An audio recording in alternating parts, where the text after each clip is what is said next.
그런데 사실 사는 게 바쁜데 이것을 끼마다 챙겨 먹기가 쉽지 않아요. 그래서 눈앞에 잘 보이는 곳에 놓아두시고요. 집의 식탁과 사무실 책상에 잘 보이는 곳에 놓아두고 식후에 생각날 때마다 드시면 되고요. 처음에는 식후에 2알 정도 드시면 되겠어요. 제가 먹어보니 알약이 훨씬 먹기 편하고 가루로 되어 있는 것은 너무 쉬어서 먹기가 어렵더라고요.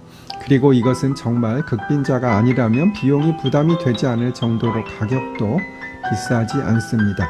뭐 극적인 효과가 있는 것은 모르겠습니다만 제게 부작용이 있거나 하지는 않고요. 피로감은 조금 덜한 것 같긴 합니다.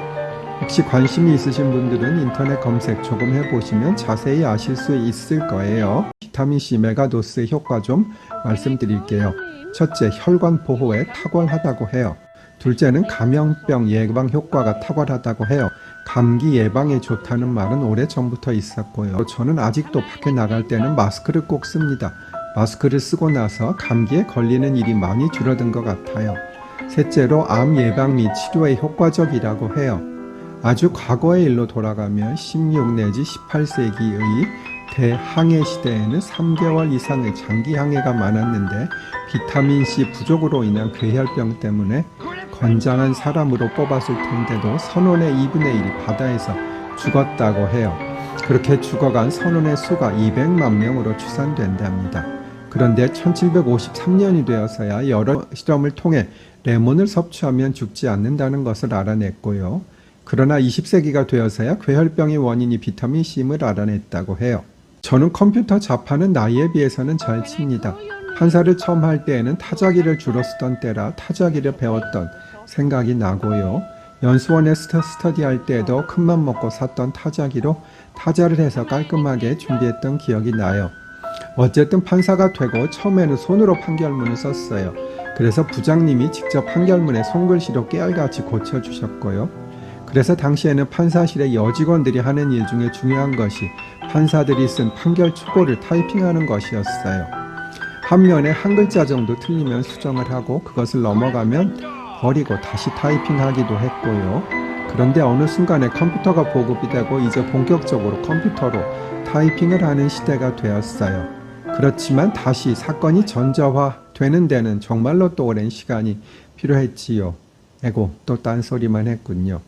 전의 쇼츠에서 이어집니다. 하여간 컴퓨터가 보급되고 나서도 전자소송이 시작된 것은 2010년 지적재산권 사건을 시초로 2011년 미세사건을 2013년의 가사 행정사건을 각 전자화해서 전자소송 시대가 개막되었습니다. 다만 아직도 형사사건은 전자화되지 않아서 완성이 된 것은 아니겠지요. 형사사건도 곧 전자화를 앞두고 있긴 합니다. 형사사건 전자화가 되면 형사 피고인들이나 변호사들에게는 많은 도움이 될 것입니다. 서론이 길었지만 저는 컴퓨터 자판은 나이에 비해서는 잘 치나 휴대전화의 자판은 아직도 그렇게 익숙하게 치지는 못합니다. 그래서 음성인식을 사용해서 입력을 하는데 음성인식이 아직 멍청해서인지 제가 별로 발음이 안 좋은지는 모르겠습니다만 웃을 일 없는 제게 웃음을 주는 경우가 많이 있습니다. 다음 쇼츠로 오세요. 제 카톡 프로필에는 제가 음성인식으로 입력 자주 하는데 오자가 나오네요. 라는 설명을 해두었습니다. 재미있는 예를 들어드릴게요. 아침에 저를 데리러 오는 직원이 있는데 어느 날은 생각보다 일찍 도착했다는 문자가 왔어요. 그래서 제가 헉 머리 감아야 하는데 라고 말을 했더니 음성인식에는 헉 머리가 뭐야 하는데 라고 인식을 하더라고요. 그래서 그대로 보냈는데 그 직원은 찰떡같이 알아듣고 머리 감고 천천히 나오세요 라고 답하더군요. 또 변호사들과 상의하면서 원고, 청구를 포기하고 라고 말했더니 원고, 청구를 포기하고 라고 입력이 되네요. 그 사건이 원고에게는 죄송하지만 졸지에 그 원고는 청구를 포기하고 지옥을 선택하시게 되었어요.